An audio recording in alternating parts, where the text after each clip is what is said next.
Hello. Yeah, let's start. Okay. So today our topic is quadrilateral. Okay.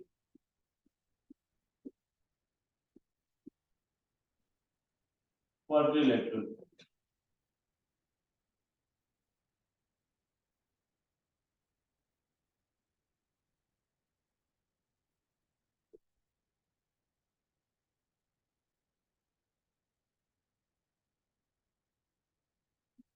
Okay. So what is quadrilateral?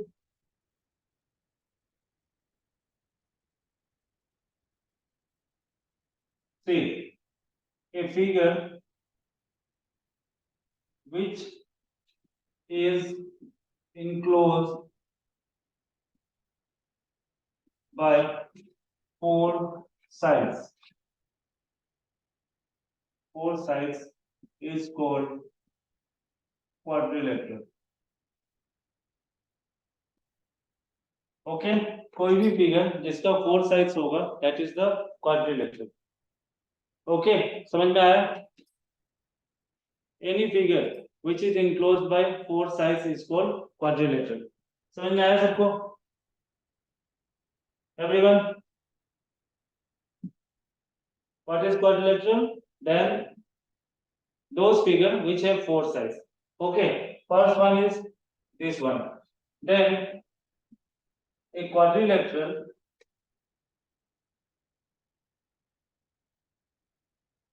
have four angles and sum of all angles in a quadrilateral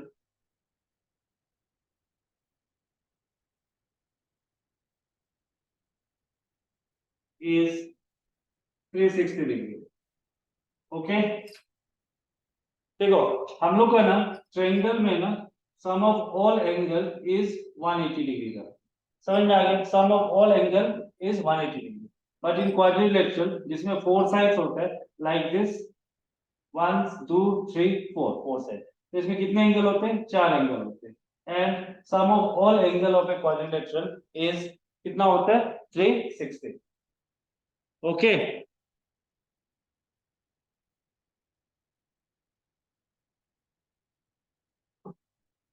सबको आ गया वो समझ में? Now types of quadrilateral.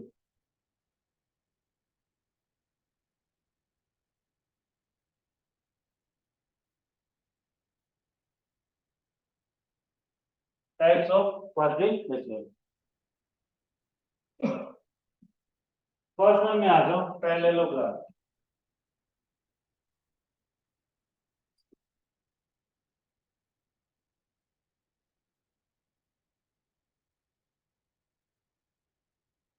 क्या है? Parallelogram. Okay इसका diagram बना लो.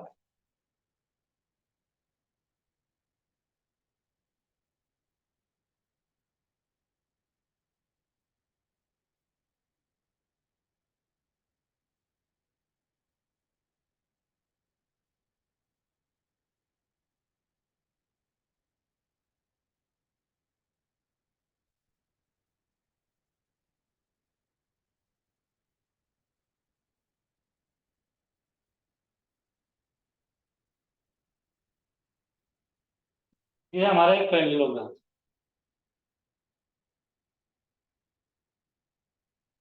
इसमें है एक क्वाड्रिलेटरल in which opposite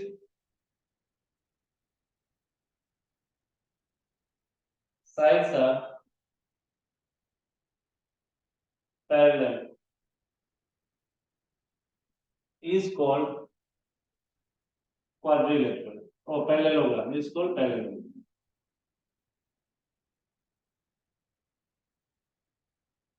देखो पैरेललोग्राम में क्या होता है? ये पैरेललोग्राम भी क्या है? क्वाड्रिलेटरल है. क्यों क्वाड्रिलेटरल है? क्योंकि इसमें फोर साइड्स है. Okay there are four side that's why this is a quadrilateral.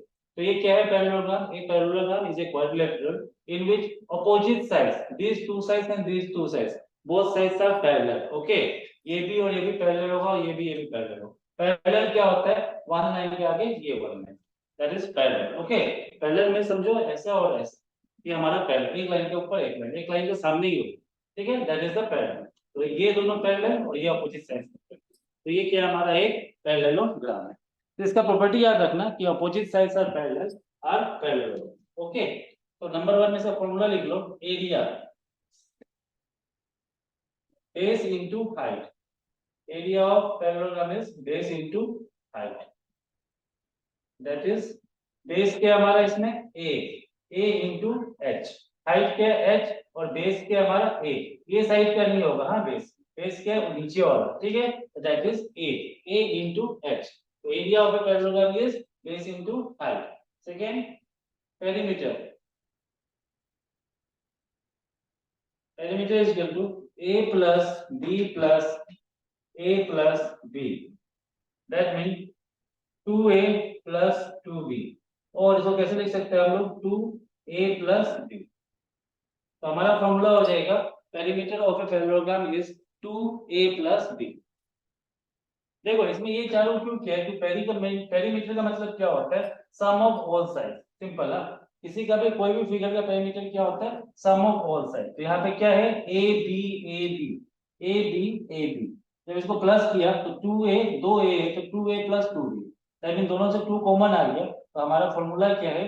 2a plus b। तो these are the perimeter of parallelogram. Okay, सबको समझ में आया? एवरीवन रिप्लाई करते रहो।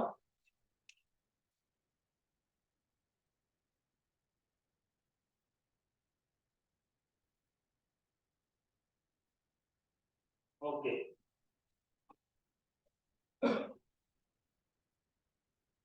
next quadrilateral is rectangle।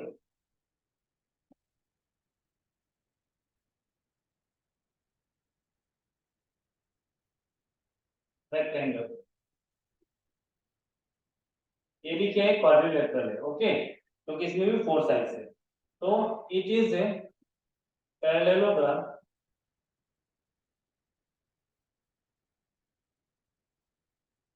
with opposite sides equal and each angle is 90 degree, and each angle is 90 degree।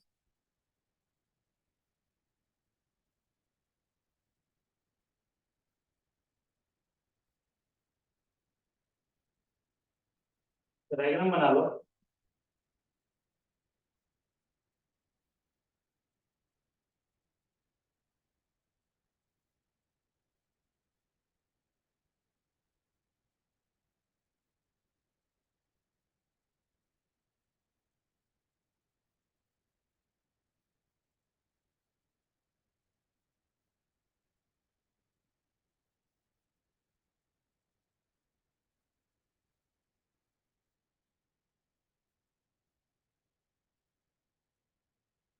अब देखो यहाँ पे ना, रेक्टेंगल को पैरेललोग्राम क्यों बोला हमने? क्योंकि ये क्वाड्रिलेटरल ऐसा है, पैरेललोग्राम क्या था कि जिसका अपोजिट साइड्स पैरेलल हो। तो रेक्टेंगल में क्या होता है? ये दोनों पैरेलल है, opposite sides are parallel, that's why we call rectangle as a parallelogram. Okay, क्योंकि ये भी क्या है? पैरेललोग्राम है, क्योंकि ऐसा फिगर जिसमें अपोजिट साइड्स इक्वल हो वो पैरेललोग्राम। तो यहाँ पे A B parallel to B C और A B parallel to C D, ये दोनों पैरेलल और ये दोनों पैरेलल, तो इसलिए इसको पैरेललोग्राम होगा। तो it is a parallelogram with opposite sides equal. Rectangle में क्या होता है? अपोजिट साइड्स इक्वल होता है and each angle is 90 degree, that mean जितना ये चारों एंगल है, this angle this angle this angle and this angle, this all are right angle, मतलब 90 डिग्री। ओके, तो एरिया क्या होता है इसका? एरिया सबको पता होगा, length into breadth, that mean L into B। Okay, and perimeter क्या होता है हमारा? 2L plus B, twice of length plus breadth, number 3 में इसमें कोड आ जाएगा diagonals, diagonals that mean D. D क्या है हमारा, इसका रेक्टेंगल का डायगोनल्स है, तो इसका फॉर्मूला क्या हो जाएगा, root over L square plus B square. ये हमारा हो गया रेक्टेंगल। इसमें किसी को डाउट है? Area length into breadth, perimeter 2 twice of length into length plus breadth and diagonals are L square plus B square. अब देखो ये डायगोनल्स का L square plus B square कैसे आया है, तो हम बताया कि ये हमारा क्या है, एक राइट एंगल, ये राइट एंगल। तो राइट एंगल होने से क्या होता है, यहाँ पे पाइथागोरस थ्योरम है। पाइथागोरस थ्योरम क्या बोला है, हाइपोटेन्यूस स्क्वायर, ये हाइपोटेन्यूस है, अगर ये राइट एंगल है तो इसका, देखो राइट एंगल अगर ऐसा है तो ये इसका हाइपोटेन्यूस, ओके, ये हाइपोटेन्यूस हो गया, ये परपेंडिकुलर हो गया, ये बेस, समझ में आ गया, हाइपोटेन्यूस परपेंडिकुलर बेस। तो हम लोग को फॉर्मूला पता है, hypotenuse square is equal to perpendicular square plus base. तो अगर हाइपोटेन्यूस स्क्वायर, स्क्वायर को इधर करेगा, सिर्फ हाइपोटेन्यूस चाहिए क्योंकि सिर्फ डायगोनल है ना, ये स्क्वायर नहीं माना, स्क्वायर को इधर भेजेगा तो रूट ओवर, ये क्या है परपेंडिकुलर और बेस, बेस क्या है मेरा एल और बी, तो एल स्क्वायर प्लस बी। तो ये पाइथागोरस थ्योरम से फॉर्मूला आया है डायगोनल्स का। ओके, सबको समझ में आया, किसी को doubt?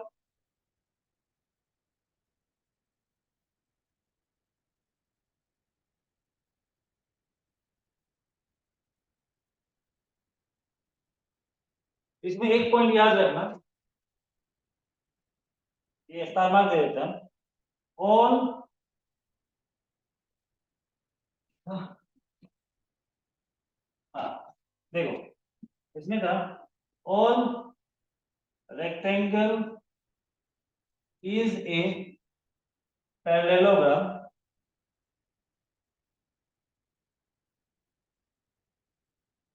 But all parallelogram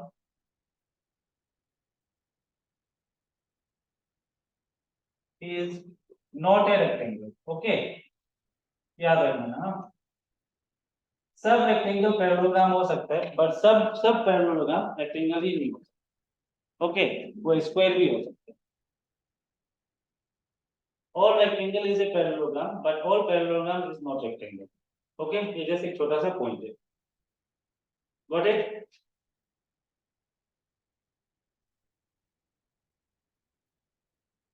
now third one में आ जाओ, square.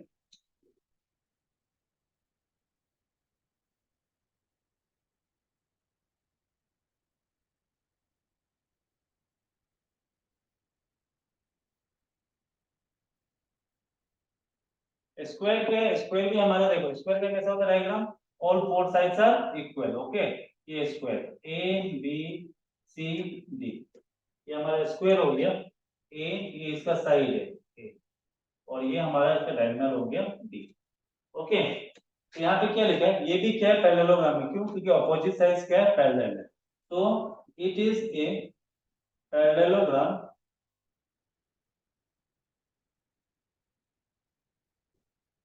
in which with, this is a parallelogram with all four sides are equal, with all four sides are equal and each angle is 90 degree। Okay, ये भी क्या है, parallelogram है जिसका all four sides are equal होता है and each angle is 90 degree, और angle क्या होता है 90 डिग्री होता है, हर एक एंगल 90 डिग्री। ओके,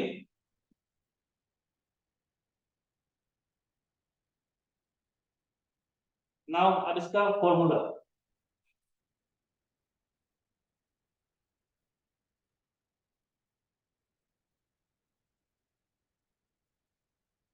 पहला फॉर्मूला क्या है, एरिया।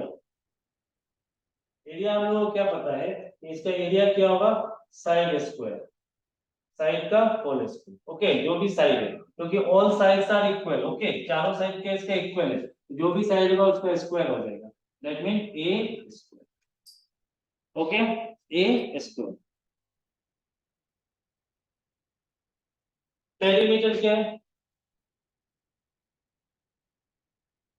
आप लोगों को बताया कि पेरीमीटर क्या होता है, sum of all sides, that mean A plus A plus A plus A, चार साइड है तो चार ए, तो क्या होगा 4a, 4 इंटू साइड, और इसको ऐसे भी लिख सकते हैं हम लोग 4 इंटू साइड, ये इसका पेरीमीटर है।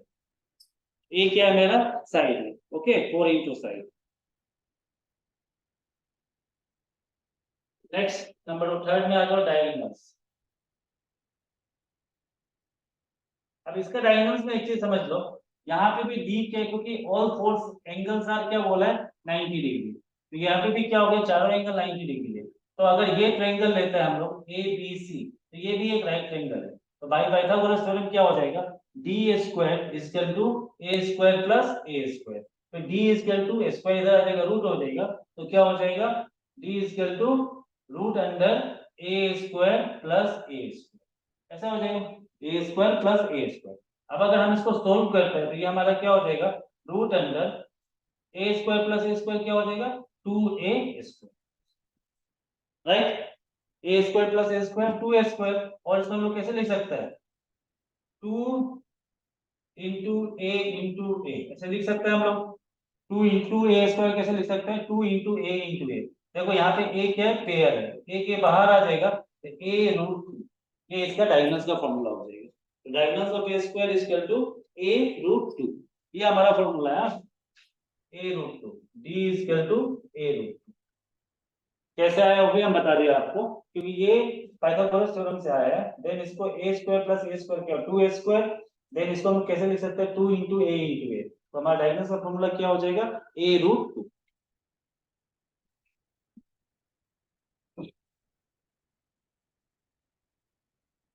आ रहा सबको समझ में?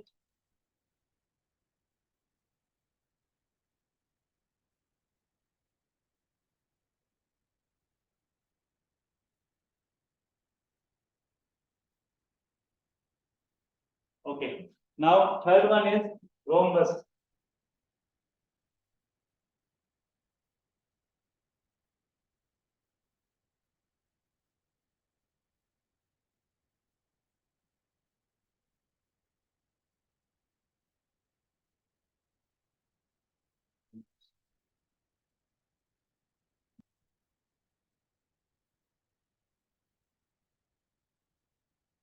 रोम्बस में क्या होता है,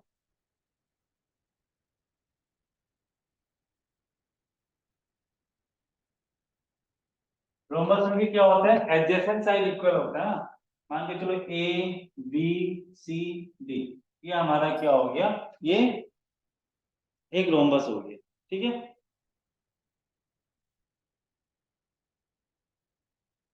तो यहाँ पे क्या लिखिएगा, it is a parallelogram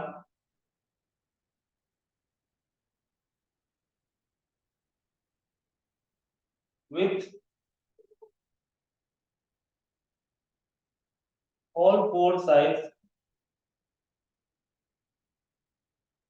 are equal, इसका सब चारों साइड क्या होता है, इक्वल होता है। द अपोजिट एंगल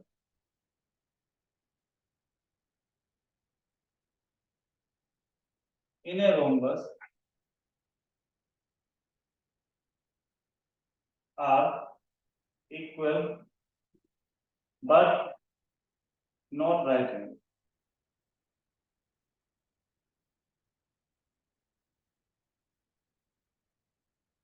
देखो यहाँ पे क्या लिखा है, ये भी क्या है, एक पैरेललोग्राम है, क्यों पैरेललोग्राम है, क्योंकि ये इसका ये दो साइड, ये साइड पैरेलल, ये साइड पैरेलल, ओके। यहाँ पे क्या होता है, ऑल फोर साइड्स इक्वल होता है, पर डायगोनल्स आर नॉट इक्वल ना, डायगोनल्स इक्वल नहीं होते, एक छोटा डायगोनल होता है, एक बड़ा होता है। और इसका हमेशा याद रखना, इसका जो ये अपोजिट एंगल है, ये एंगल है, ये एंगल, ये दोनों एंगल इक्वल होगा, और ये एंगल और ये एंगल इक्वल होगा, angle A and angle C equal होगा, एंगल बी और एंगल डी होगा, पर ये दोनों एंगल कितना होगा, 90 डिग्री नहीं होगा, राइट एंगल नहीं होगा, पर दोनों एंगल क्या होगा, इक्वल होगा, गॉट इट। इसमें दो डायगोनल है, एक ये D1 मान लो, इसको D2 मान लो, D1 D2 क्या है हमारा, डायगोनल से, ओके। और इसका साइड ले लो, all four sides are equal, that mean A, ठीक है, तो ये चारों साइड इक्वल हो गया, डायगोनल दो डायगोनल से D1 एंड D2, क्यों हम डी डी लिखा है, क्योंकि दोनों डायगोनल्स क्या है, इक्वल नहीं, दोनों अलग है, तो इसलिए D1 और D2 से यूनिट लिया। ओके, तो इसका फॉर्मूला क्या होता है, area, area of a rhombus क्या होता है, half into D1 into D2। D1 क्या है, डायगोनल 1 एंड D2 क्या है, diagonal 2, half into D1 into D2। ये हमारा इसके एरिया का फॉर्मूला है, area of a rhombus. Okay, then perimeter of a rhombus same हमारा स्क्वायर का हो जाएगा, पेरीमीटर ऑफ रोम्बस, क्योंकि इसका भी चारों साइड है, sum of all side, that mean 4 into A, और कर लो इसको ऐसे भी लिख सकते हैं आप 4 इंटू साइड, ठीक है, 4 इंटू साइड ऐसे भी लिख सकते हैं। तो ये हमारा क्या हो जाएगा, perimeter of a rhombus. Okay, अब साइड इसका कैसे निकलेगा, साइड इज कैलकुलेट, साइड मतलब इसका अगर हमको साइड नहीं दिया हुआ है, हमको डायगोनल्स दे दिया, समझो हमको डायगोनल्स दे दिया, तो साइड कैसे निकलेगा, तो साइड मतलब ए, इसका फॉर्मूला क्या है, half root under D1 square plus D2 square, same इसका, तो क्या हम ऐसे याद रखो, हाँ देखो इसका डायगोनल्स जो है ना, समझो इसका जो डायगोनल्स है ना, यहाँ पे जहाँ पे इंटरसेक्ट करता है, ये पॉइंट O पे इंटरसेक्ट कर रहा है, ये डायगोनल्स और ये डायगोनल्स कहाँ पे इंटरसेक्ट कर, इंटरसेक्ट मतलब क्या होता है, एक लाइन दूसरे लाइन को काटता है, तो ये इंटरसेक्ट पॉइंट है, कहाँ पे इंटरसेक्ट कर रहा है, यहाँ पे इंटरसेक्ट मतलब कट करना, ठीक है, तो यहाँ पे ये इंटरसेक्ट कर रहा, तो जहां पे इंटरसेक्ट करता है ना, ये चारों साइड का एंगल कितना होता है, 90 डिग्री। इसका मतलब क्या हो गया, देखो 90 डिग्री इसका इंटरसेक्शन पॉइंट ऑफ डायगोनल्स का है, ये दोनों एंगल 90 डिग्री नहीं है, ये एंगल इक्वल है, ये एंगल इक्वल है, ठीक है, but not are 90 degree. 90 degree कहाँ पे, जहां पे इंटरसेक्शन होता है डायगोनल्स का, दैट मीन ये 90 डिग्री, ये 90 डिग्री, ये और ये 90 डिग्री, मतलब क्या, ये एक राइट एंगल हो गया, ये भी एक राइट एंगल हो गया, ये भी एक राइट एंगल हो गया, ये भी एक राइट एंगल हो गया, समझ में आ गया। तो यहाँ पे क्या लिखेगा हम लोग, half into D1 square plus D2 square, ये हमारा फॉर्मूला है, ठीक है।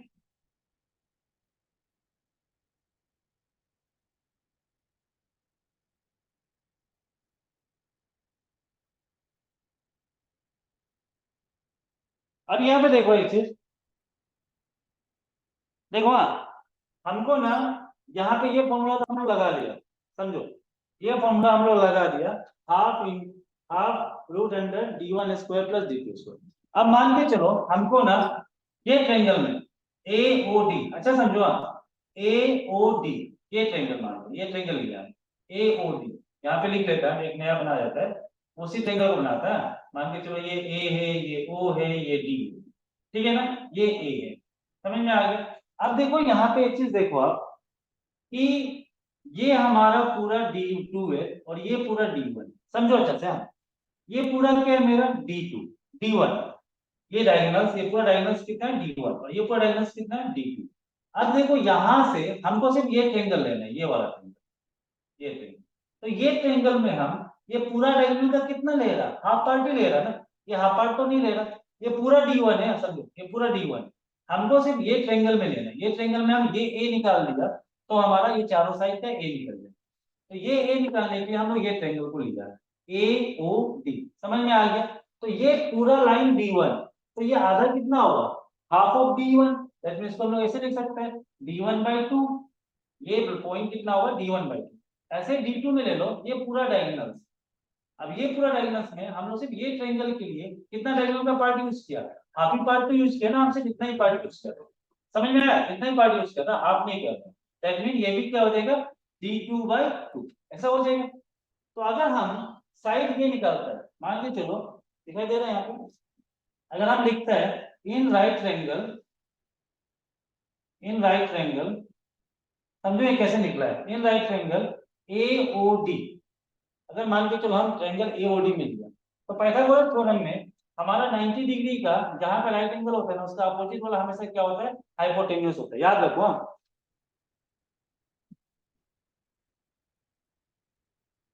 रूट क्यों आता है, देखो पाइथागोरस थ्योरम देखो, ये ओपन, आपको क्या है देखो, पहले ये समझ, ये हमें क्या होता है, ये हाइपोटेन्यूज हो गया, ये परपेंडिकुलर हो गया, ये बेस, ये हमारा एक 90 डिग्री एंगल हो गया, समझ में आ गया। हमारा पाइथागोरस थ्योरम क्या बोलता है कि हाइपोटेन्यूज का square is equal to perpendicular square plus base square, ये हमारा फॉर्मूला है, कौन सा फॉर्मूला है? Pythagoras theorem. क्या बोलते हैं इसको? Pythagoras theorem. हाँ, पी वाई दिखाई दे रहा, पाइथागोरस थ्योरम। ये हमारा राइट एंगल में लगता है। ठीक है, यहाँ पे क्या होता है, जो स्लोप वाला है वो हाइपोटेन्यूज है, जो इससे इरेक्ट है वो परपेंडिकुलर, जो नीचे वो बेस है। Got it? तो हमारा फॉर्मूला क्या है? H square is equal to P A square plus B A square. ये हमारा पाइथागोरस थ्योरम। अब देखो, अगर हमको सिर्फ ना ये स्लोप पार्ट चाहिए, तो ये स्लोप पार्ट मेरा क्या है? ओनली एच है। तो हमको एच सिर्फ चाहिए, तो हमको ये स्क्वायर को हटाना पड़ेगा। और स्क्वायर जब भी ये साइड ट्रांसफर होता है तो वो क्या बन जाता है? रूट बन जाता है। तो H is equal to root under P A square plus B square.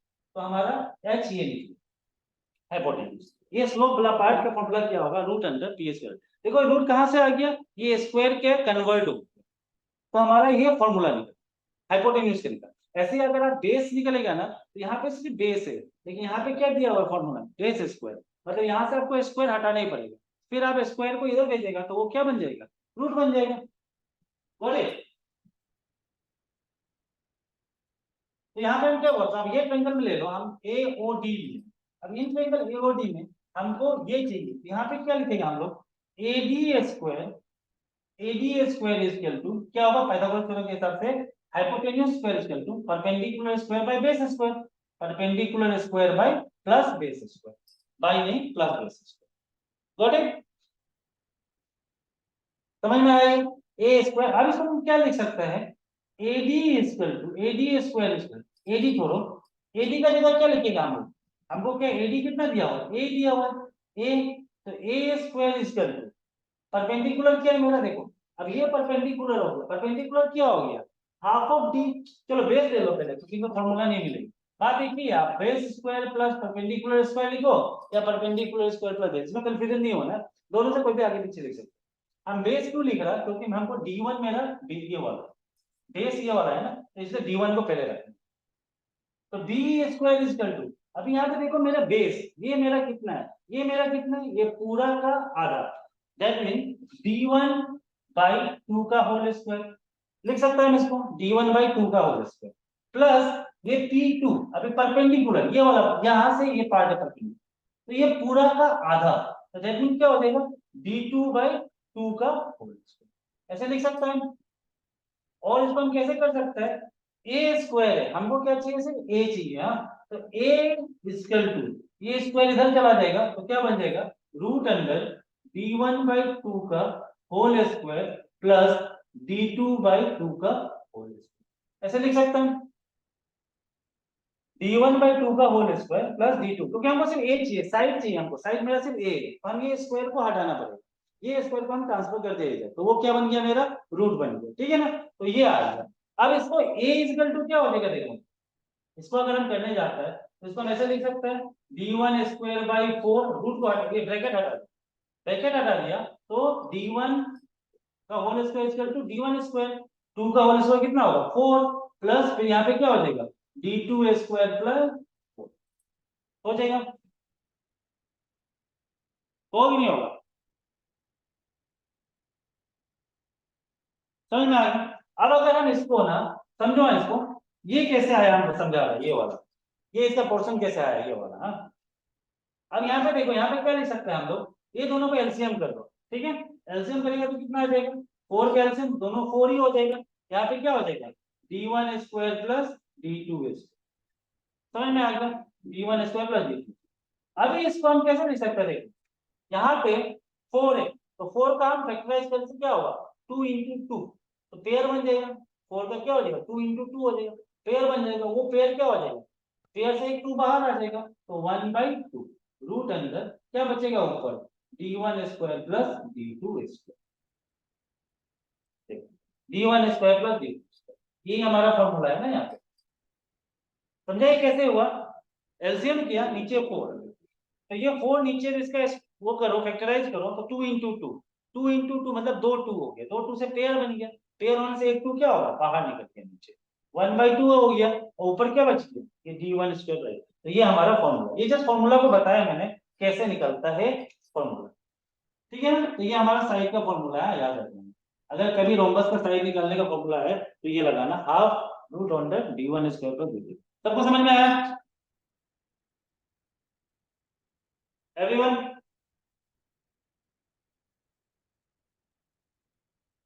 ये जस्ट कैसे आया वो आप बताया। हाँ, फिगर के हिसाब से हम ये ट्रायंगल ले, कोई भी एक ट्रायंगल ले लो, सब ट्रायंगल में सेम ही दिखते। सबको समझ में आया ना? ओके, नहीं ये रोम्बस कंप्लीट हो गया हमारा।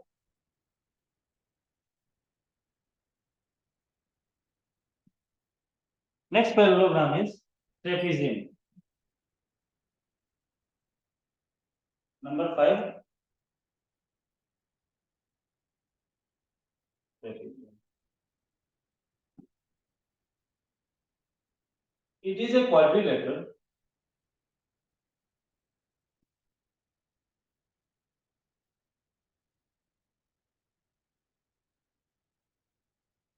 with one pair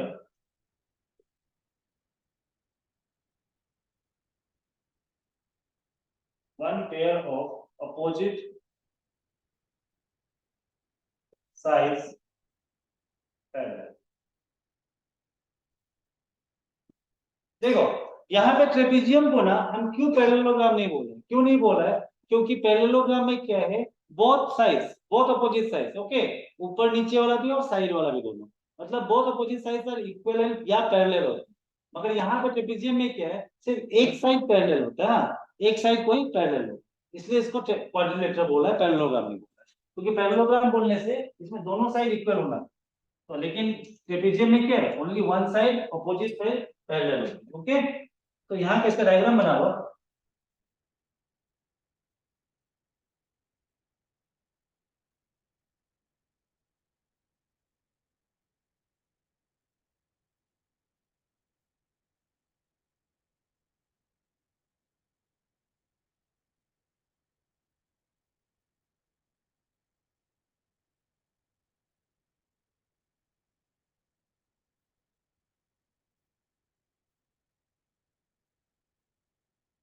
ये हमारा एक ट्रेपेजियम, इसमें देखो ये साइड सिर्फ पैरेलल है, हाँ, ये साइड पैरेलल नहीं, क्योंकि ये लाइन ऐसे जा रहा है, ये लाइन ऐसे आ रहा है, तो दोनों एक साथ नहीं आ रहा, तो पैरेलल नहीं है, तो वन साइड सिर्फ पैरेलल है।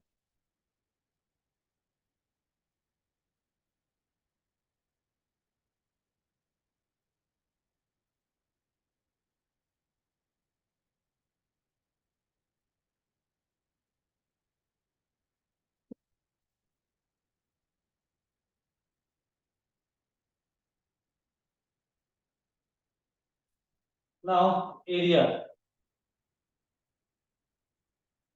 Half sum of parallel side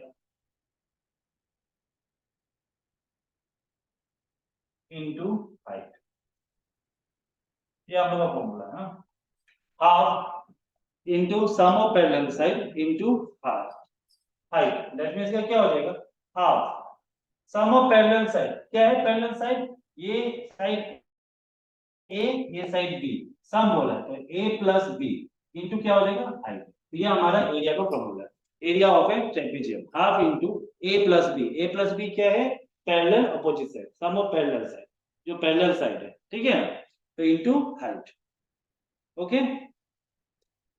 and number 2 में आ जाओ, पेरीमीटर।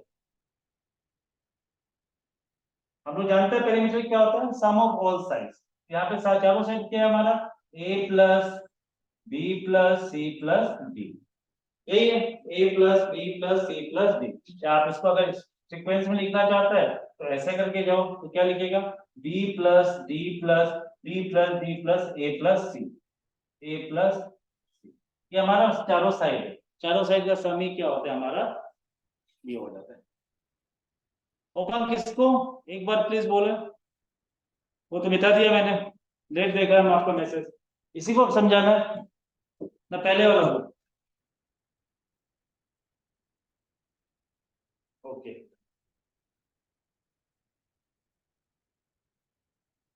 ये एरिया समझ में आ गया, हाफ इंटू दो इक्वल पैरेलल साइड है उसका सम इंटू जो हाइट है, समझ में आ गया, तो ये हमारा हो गया रेडियस।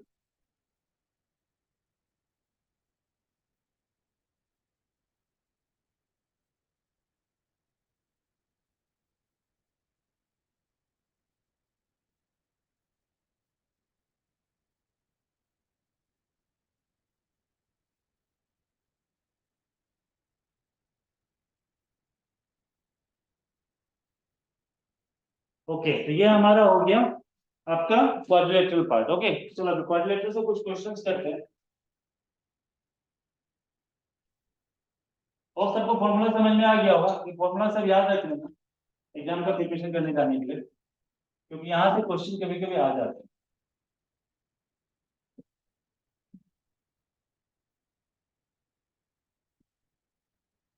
तो अगर क्वेश्चन है the length and breadth of a rectangle are 24 centimeter and 7 centimeter respectively.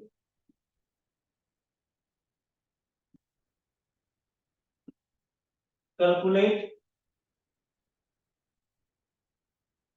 its perimeter in centimeter. Option is A is 124, B is 48, C is 62 and D is 96.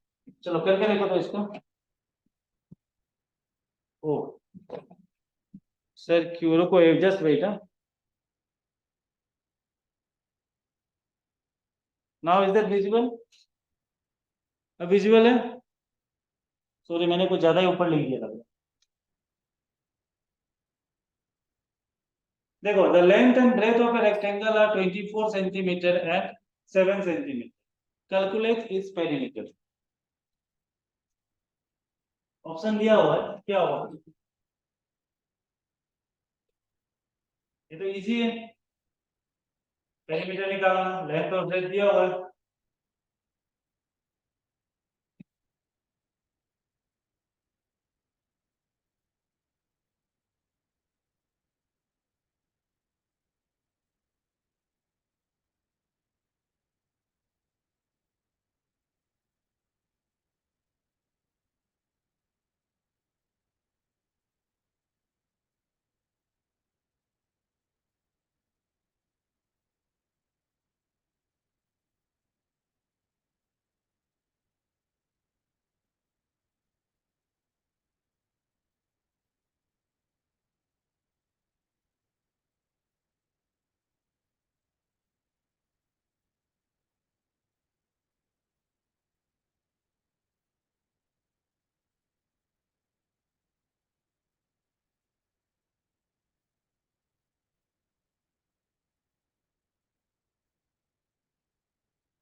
Answer is 62। Very good.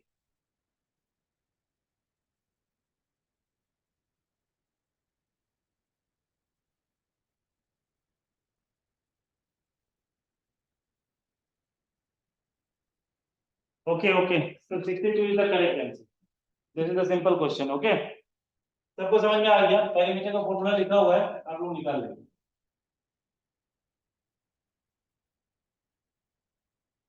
Now एक tricks लिख लो।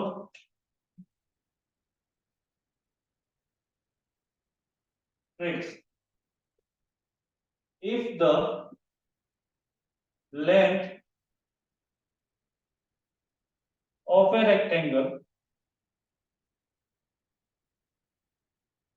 is, if the length of a rectangle is increased by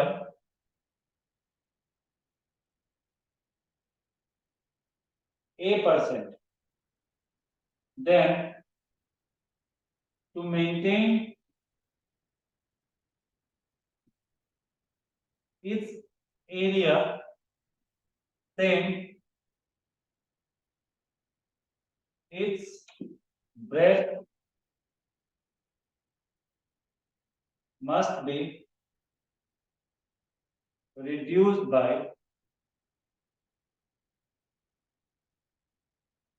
100 into a by 100 plus 20 percentage. 100 into a, oh sorry, 100 into a by 100 plus a. 100 into a by 100 plus a percentage. देखो यहाँ पे क्या बोला है, अगर ना किसी रेक्टेंगल का लेंथ को हम लोग इंक्रीज करते हैं, समझो कुछ परसेंटेज, जैसे यहाँ पे लिखा है ए परसेंटेज इंक्रीज, अगर हम किसी रेक्टेंगल का लेंथ को इंक्रीज करेगा then to maintain its area, तो उसका एरिया को मेंटेन करने के लिए हम लोग को उसका ब्रेथ को क्या करना पड़ता है, रिड्यूस करना पड़ता है। जितना रेक्टेंगल का एरिया को मेंटेन करने के लिए जितना लेंथ लंबा होगा उतना छोटा क्या होगा, ब्रेथ होगा। समझ में आ गया, ब्रेथ बढ़ेगा नहीं है, क्योंकि अगर ना समझो ध्यान से, तो अगर हम लोग किसी भी, ये लंबा रेक्टेंगल समझो, इसका ब्रेथ अभी क्या है, यहाँ पे कितना है समझो। हाँ, अगर हम इसको छोटा करेंगे, अगर हम इसको ये करेगा कॉम्प्रेस करेगा, तो ये कॉम्प्रेशन से क्या हो जाएगा, इसका ब्रेथ ये ऐसा चौड़ा होता जाएगा, ये बढ़ता, लेंथ छोटा होता जाएगा और ब्रेथ क्या होगा, इंक्रीज होता जाएगा। राइट, होता है कि नहीं होता है? कोई भी एक चीज ले लो, जब उसको ऐसे प्रेस करो तो वो क्या होगा, ऐसे ऐसे चौड़ा होता जाएगा। समझ गया, लेकिन लेंथ छोटा हो रहा है पर ब्रेथ इंक्रीज हो। और जब किसी चीज को खींचो आप, तो जब खींचते हैं हम ना, तो उसका जो पहले ब्रेथ था, जो ब्रेथ था वो जब खींचेगा तो वो ब्रेथ क्या होगा, छोटा होता जाएगा और वो पतला होता जाएगा, लेकिन वो लंबा होगा। लंबा होने से क्या होगा, पतला होता जाएगा, तो ब्रेथ छोटा होगा, लेंथ इंक्रीज। समझ में आया सबको, एवरीवन? ओके। अरे तावा, यू आर हियर, हमको लगा तुम गायब हो गए हो, हम तो पुलिस में रिपोर्ट करने वाला था कि किडनैप उडनैप तो नहीं हो गया।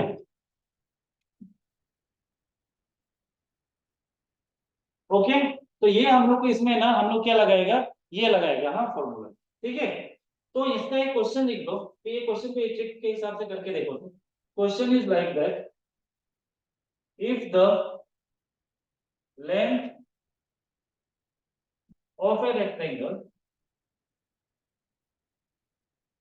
if the length of a rectangle is increased by 20%, then by what percent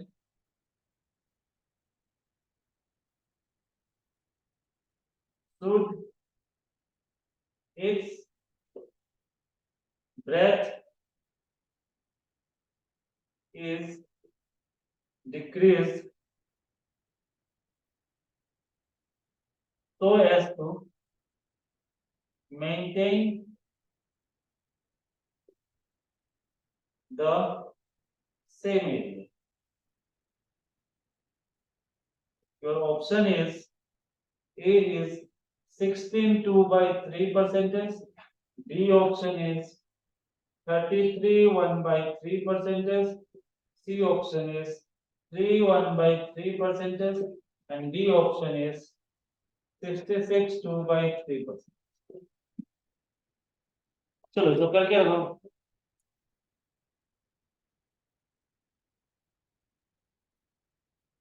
okay, चलो बाय यूजिंग दिस ट्रिक्स इसका आंसर कितना होगा, क्योंकि इस टाइप का क्वेश्चन कभी कभी आता है। If the length of the rectangle is increased by 20%, then by what percent should its breadth is decreased so as to maintain the same area?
निकला किसी का?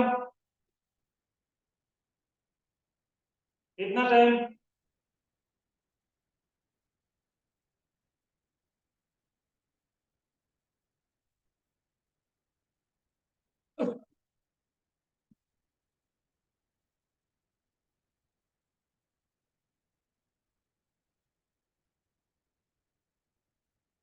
ओपम, नावम, सुनील, गोको, तावा, एनीवन? ठीक है, कोई तो आंसर बोलो।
सर समझ में नहीं आ रहा।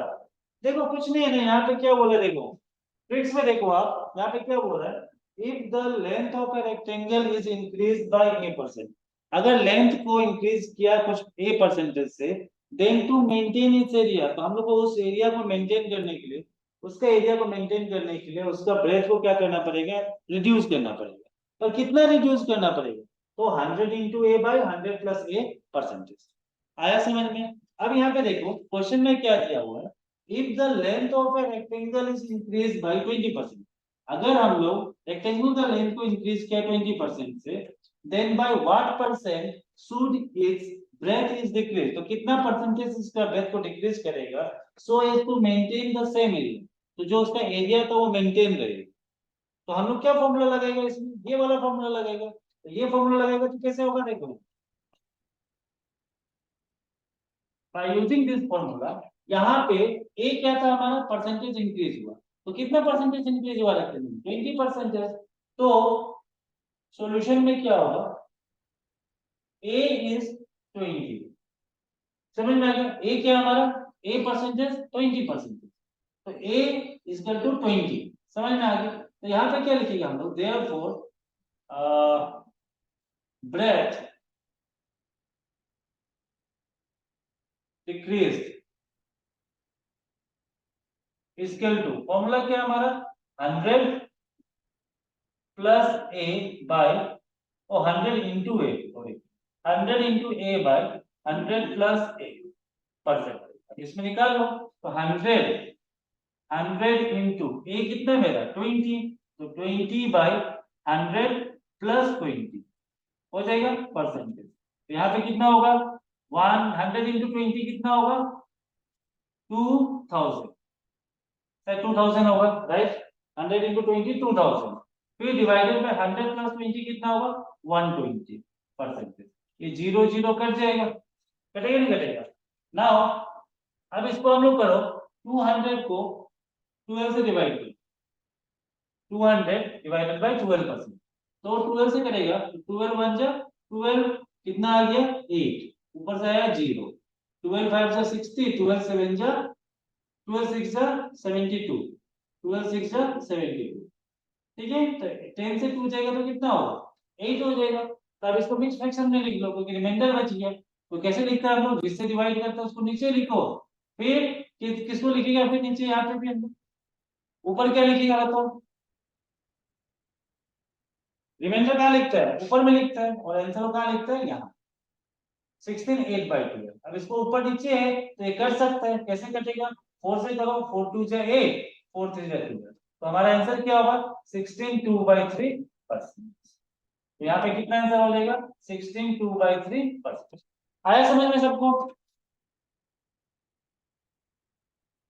समझ नहीं आ रहा था, समझ में आ गया everyone?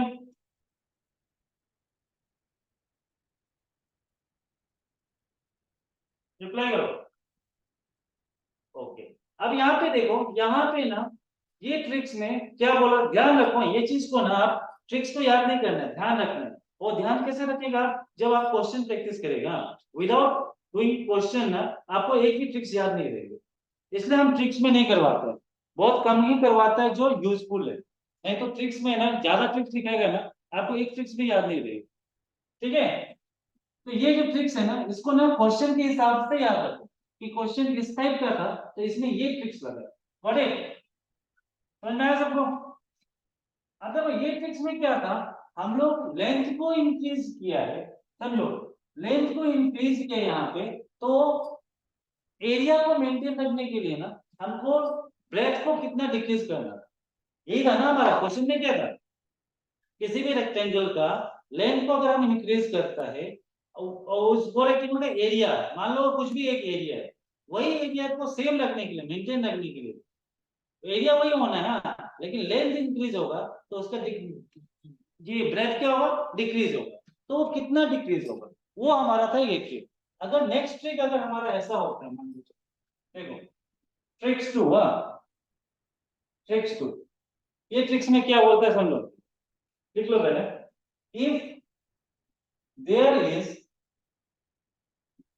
a percentage, if there is a percentage change in both length and breadth of a rectangle, और change in, ये दोनों का फॉर्मूला है, स्क्वायर का भी है, और change in side of a square, और change in side of a square, then percentage change in area is calculated plus minus A plus minus B plus minus A B by 100%। ये हमारा formula होता है। Here plus sign uses for increase and minus sign uses for decrease।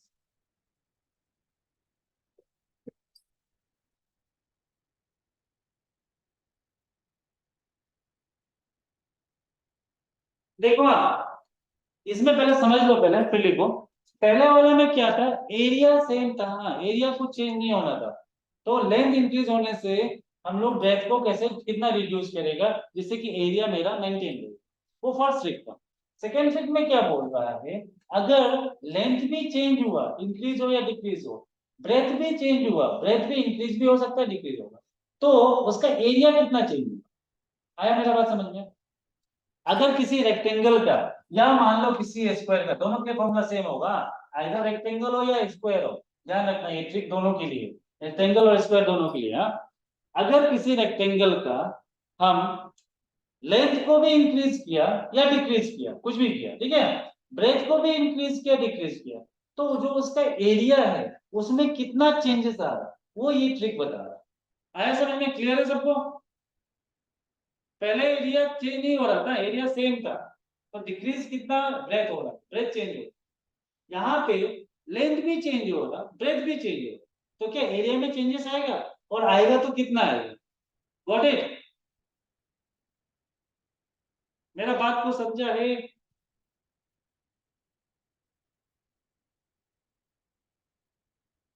Okay, तो यहाँ पे क्या लिखा है, if there is a percentage change in both length and breadth of a rectangle और change in side of a square, square का side भी change है, इसका एरिया में कितना चेंज होगा वही समझो। तो परसेंटेज चेंज इन एरिया क्या फॉर्मूला लगाएगा, plus minus A, plus minus ए क्या है मेरा लेंथ, बी क्या है मेरा ब्रेथ, याद रखो। ये area A B, A B, ये क्या है हमारा लेंथ, ये हमारा क्या है breadth, A B, length breadth, समझ में आ गया? रेक्टेंगल में क्या था, ए बी दोनों से। और अगर ये स्क्वायर होता तो यहाँ पे क्या होता, ए ए ए ए, सर ए ही होता क्योंकि उसमें साइड क्या है सर, ए ही है। Got it? क्वेश्चन करें इसका, आइडिया हो जाएगा। ये लिख लिया सब लोग?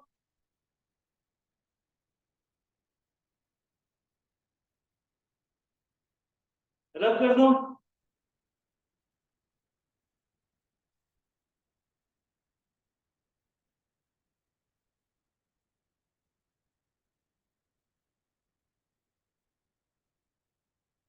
ना अगर क्वेश्चन है,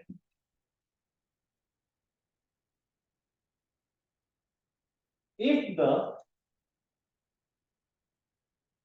length of a rectangle, if the length of a rectangle is increased by 10%, right? And its breadth its breadth is decreased by 10%, then its area, option is, A option is decreased by 1%, B option is increased by 1%, C option is decreased by 2%, and D option is increased, remain unchanged. चलो ये question में करो तो question में क्या हो रहा है, अगर हम length of a rectangle is increase किया उसको 10% और ब्रेथ को भी डिक्रीज किया 10% से, देन इस एरिया, तो क्या इसके एरिया में क्या चेंजेस आएगा, क्या वो डिक्रीज होगा 1% से, या इंक्रीज होगा 1% से, या डिक्रीज बाय 2%, या रिमेन अनचेंज, या चेंज नहीं होगा, क्या होगा, निकालो तो आंसर।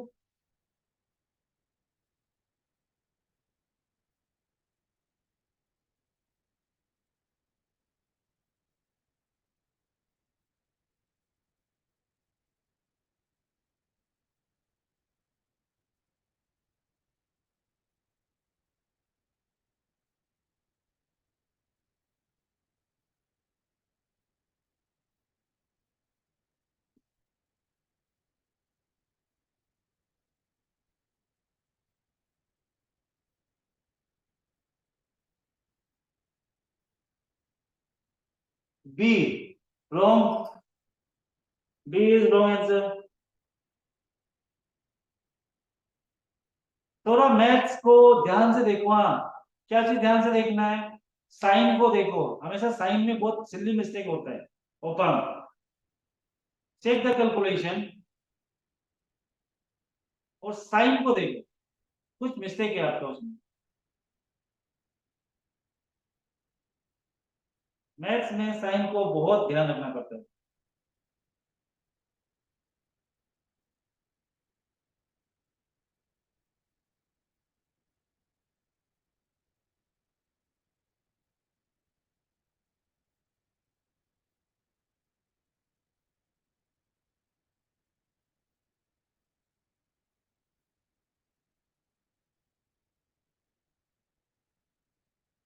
टेन बाई 100 क्यों करेगा, ओनली 10 करेगा, ओनली 10 करो, क्योंकि यहाँ पे ए परसेंटेज ए बाई 100 नहीं दिया था फॉर्मूला में हम लोग को, जब हम लोग चेंज ये फॉर्मूला लिखा था वहां पे ओनली ए लिखा हुआ है, तो सिर्फ आप 10 को लिखो,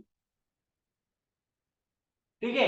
परसेंटेज में यहाँ पे दिया ही है ना, फॉर्मूला का बाहर तो दिया ही हुआ है, तो परसेंटेज में रखना है उसको, चेंज नहीं करना है। तब देखो हमारा फॉर्मूला क्या था, change in area equal to plus minus A plus minus B and plus minus A B by 100। देखो जब हमारा ट्रिक लिखाया था तब भी हम क्वेश्चन में ट्रिक में ए परसेंटेज लिखा था, बी परसेंटेज लिखा था, यहाँ पे क्या 100 लिखा है? नहीं लिखा है ना, तो इसको सेम ऐसे रखेगा। ओके, अब देखो तो कैसे करेगा। यहाँ पे मेरा if the length of a rectangle is increased by 10, that means here a is equal to क्या होगा? इंक्रीज हो रहा, तो इंक्रीज मतलब क्या हो गया? +10, यहाँ पे क्या होगा? +10। Got it? और बी, बी मेरा क्या है? ब्रेथ, ब्रेथ क्या हो? Decrease by 10%, that mean here what we use? -10। Decrease मतलब क्या होता है? माइनस, और इंक्रीज मतलब प्लस। यहाँ पे +10 यूज करेगा, यहाँ पे क्या करेगा? -10 यूज। Got it? तो therefore change in area, change in area equal to, यहाँ पे क्या लिखेगा? ए क्या मेरा? +10, दैट मीन 10 से 10 मतलब प्लस, फिर बी प्लस माइनस बी है ना, तो बी क्या यहाँ पे मेरा? -बी है, तो -10, -10। फिर यहाँ पे क्या है? यहाँ पे क्या हो जाएगा? प्लस माइनस, यहाँ पे क्या होगा? माइनस। क्यों माइनस होगा? A into B, A is plus, B is minus, plus into minus minus, तो यहाँ पे माइनस है। ठीक है ना, तो माइनस क्या हो जाएगा? 10 इंटू 10/100 परसेंट। होगा ऐसा एवरीवन? किसी को इसमें कोई डाउट? अब निकाल लो आप, अब कैसे निकलेगा? कैलकुलेशन करो, कैसे करेगा? देखो यहाँ पे इसमें क्या करो, 10 - 10 माइनस, यहाँ पे क्या हो जाएगा? देखो यहाँ पे 10 इंटू 10 100, दैट मीन 100/100%। ये दोनों कट गया, यहाँ पे क्या हो जाएगा? 1, 1 होगा कि नहीं होगा? 100 1 जा 100, ठीक है। तो यहाँ पे ये 10 + 10 -10 भी कर लिया, तो मेरा क्या बचा है? -1%, -1। ये तो दोनों ऐसे कट गया ना, 1 + 1 माइनस, तो जीरो ही हो गया। 10 - 10 जीरो, तो यहाँ पे माइनस बचा है और यहाँ पे 1 बचा, तो -1%। तो यहाँ पे -1, -1 मतलब क्या हो रहा? एरिया जो हो रहा ना, डिक्रीज हो रहा 1%, क्योंकि यहाँ पे माइनस साइन आ गया ना। अगर +1 आता तो इसका मतलब मेरा क्या था? इंक्रीज बाय 1%, बट यहाँ पे -1 आ गया, दैट मीन एरिया जो क्या हो रहा? डिक्रीज हो रहा 1%। तो therefore here minus negative sign shows that area is decreased, area is decreased by 1%. Okay, everyone, easy है? तो ये दो ट्रिक इस दोनों में ही क्वेश्चन में है ना, ये दोनों क्वेश्चन के लिए ये ट्रिक था।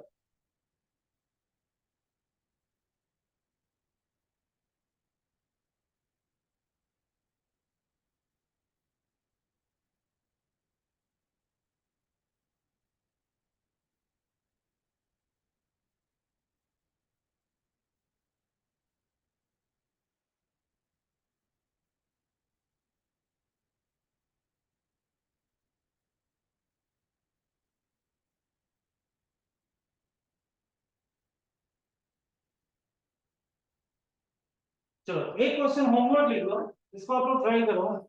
इस दफा कराया नहीं, बस ट्राई करके देखो, माइट भी आप लोग सकीगा होगा, तो कल करेगा नहीं तो। Question is a rectangular garden of length, ये सब सिर्फ रेक्टेंगल का हम बना रहा था, रेक्टेंगल का इस तरह का क्वेश्चन सब आता है। Of length 12 metre is surrounded by a 2 meter wide path. Okay, if the area of the garden is 84 meter square and the cost of graveling is ₹8 per meter square. What is the total cost of graveling the path?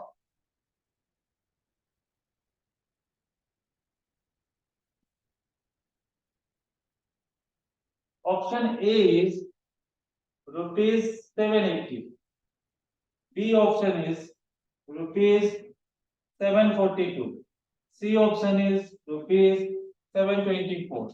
D option is ₹775. And E option is ₹736. Okay. So this is your homework.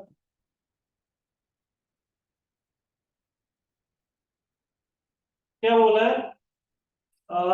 Sir plus minus A B by 100 में value of A is plus, then नहीं A का value plus है, B का value क्या है? Minus है ना। देखो यहाँ पे मेरा 10 यहाँ पे मेरा अगर हम प्लस करता है, समझो फॉर्मूला तो मेरा माइनस था, यहाँ प्लस माइनस था ना। अगर हम प्लस करता है तो ये ए मेरा +10 है और बी मेरा क्या था? -10 था ना। तो प्लस इंटू माइनस क्या हो जाएगा? -100 हो जाएगा। और ये प्लस माइनस क्या हो जाएगा? यहाँ पे ऑलरेडी ऑटोमेटिक माइनस आ जाएगा। समझे मेरा? बस देखो यहाँ पे अगर सिंपल प्लस ही था मान के चलो, ये एक प्लस एक माइनस, फिर फॉर्मूला में प्लस, फिर क्या लिखा है हम लोग? 10 ए हो गया, ए पॉजिटिव, इंटू बी क्या है मेरा? -10। समझ में आ गया? -10 ही था ना बी मेरा क्या है? -10। तो अब इस दोनों को इंटू करो तो 10 इंटू 10 कितना होगा? -100 होगा कि नहीं होगा? तो -100 अगर हम यहाँ पे -100 लिखता है तो ये माइनस और ये प्लस क्या हो जाएगा? ऑटोमेटिक ये माइनस हो जाएगा कि नहीं होगा? समझ में आ गया? तो ये 100 कर जाएगा 1, तो -1%। Okay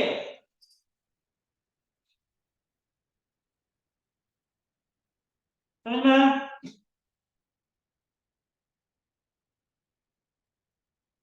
yes love.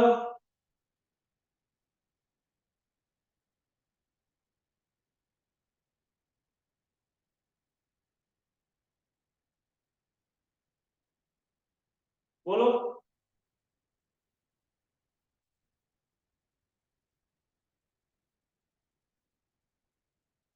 होमवर्क वाला क्वेश्चन एक बार समझा दीजिए। देखो यहाँ पे कुछ नहीं है, होमवर्क वाला क्वेश्चन समझा देगा तो आप आराम से कर लेगा। ये तो होमवर्क का मतलब ही नहीं बना। क्वेश्चन क्या देखो, क्वेश्चन में क्या लिखा? एक rectangular garden of length 12 metre is surrounded by 2 metre wide path, 2 metre wide path, ठीक है ना, रास्ता है, ठीक है। फिर क्या बोला है? If the area of the garden is 84 metre square and the cost of traveling is 8 per meter square, what is the total cost of traveling the path? कितना आपका traveling the path होगा? That means 12 metre, 7 metre, 2 metre, 2 metre.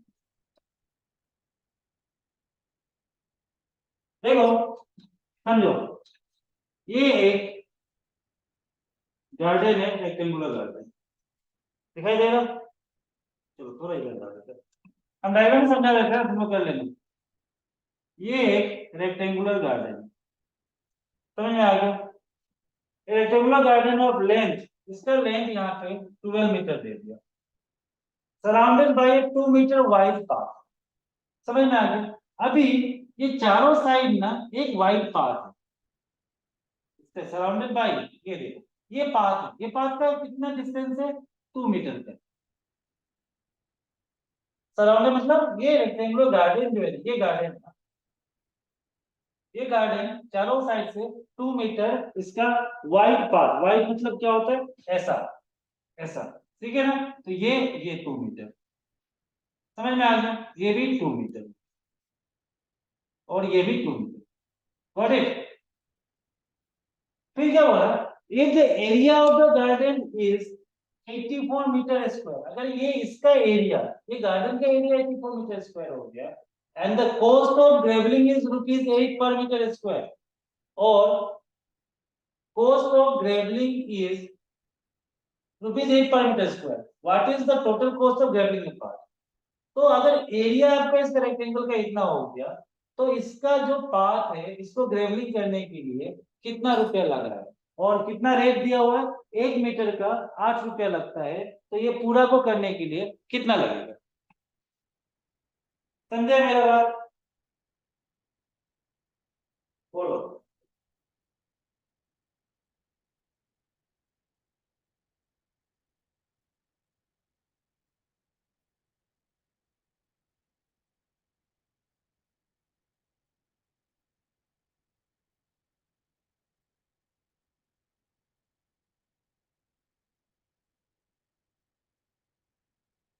नहीं, 1 rupees क्या है, 1 metre का।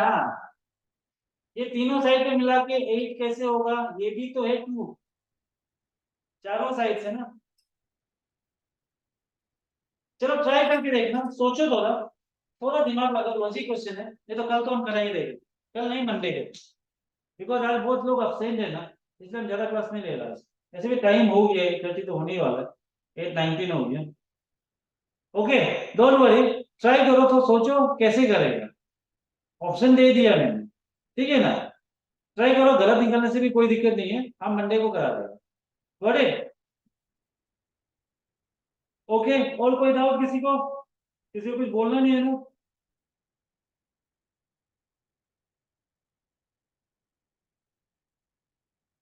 Okay then, good night everyone. अच्छे से तैयारी करो, हम जल्दी जल्दी तो कोर्स भी कंप्लीट करेगा। ओके। ओके।